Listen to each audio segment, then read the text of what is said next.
और इस बीच प्रयागराज से आपको बड़ी खबर बता दें, जहां माफिया अतीक अहमद के बहनोई अखलाल को 14 दिनों की न्यायिक हिरासत में नैनी सेंट्रल जेल भेज दिया गया है।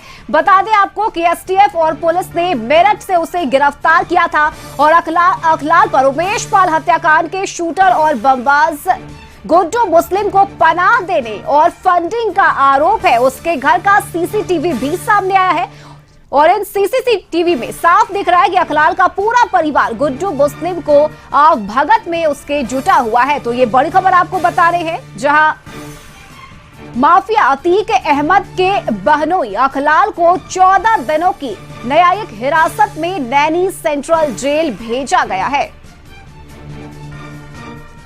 तो बता दें आपको कि एसटीएफ और पुलिस ने मेरठ से अखलाल को गिरफ्तार किया था और अखलाल पर उमेश पाल हत्याकांड के शूटर और बमबाज गुड्डू मुस्लिम को पनाह देने और फंडिंग करने का आरोप है। और संवाददाता अशर असरार हमारे साथ फोन लाइन पर जुड़ चुके हैं। अशर, अखलाल को अब रिमांड पर भेज दिया गया, उसे जेल भेज दिया गया है 14 दिनों की न्यायिक हिरासत में, क्या कुछ जानकारी?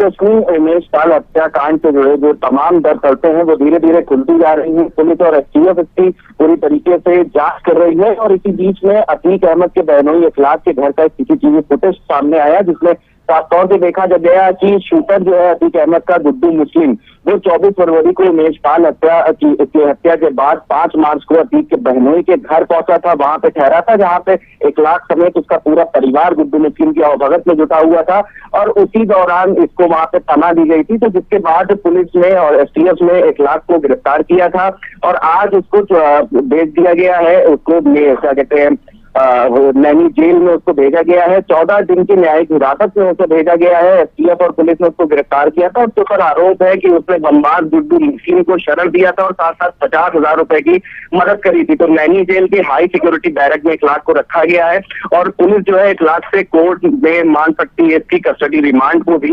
अभी फिलहाल जो सीसीटीवी फुटेज उसके आधार पर उससे और तमाम तरीके की पूछताछ करी जा रही है कि आखिर और कौन कौन लोग थे और कहां से उसने फंडिंग करी थी और क्या कुछ उसने मदद करी थी उन शूटर्स की।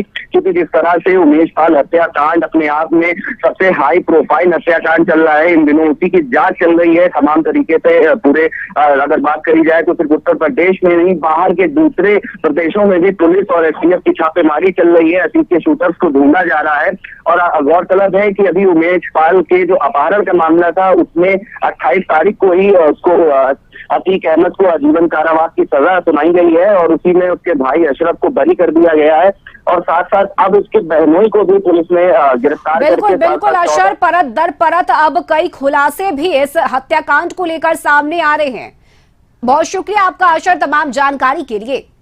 और सीतापुर के तंबौर में एक बार फिर नगर निकाय चुनाव को लेकर दो पक्षों में विवाद गहरा गया।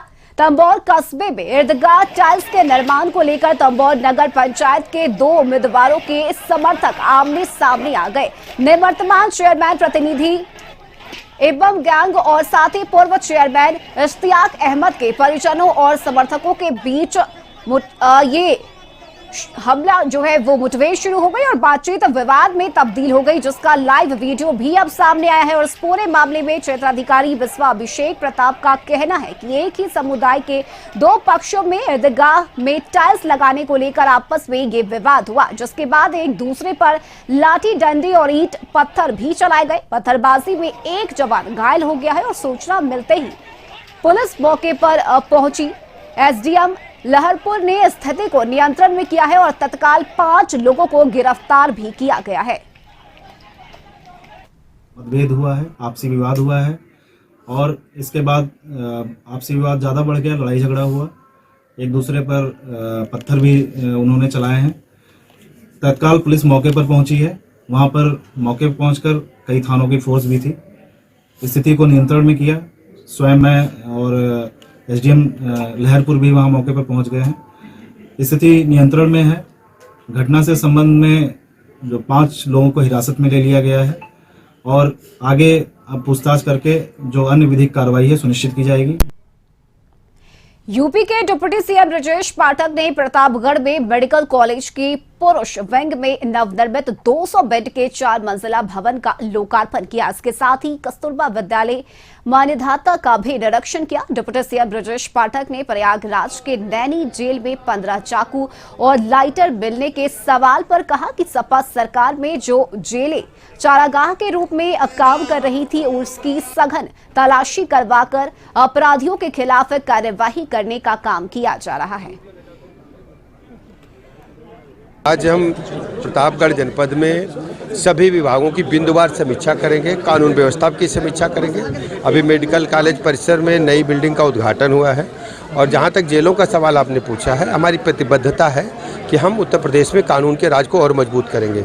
इसलिए जिन जेलों को चरागाह सपा सरकार ने बना रखा था, गुंडे माफिया पलते थे, आज एक एक जेल की सघन तलाशी चला करके अपराधियों को कड़ी से कड़ी सजा दिलाने का काम हमारी सरकार कर रही है।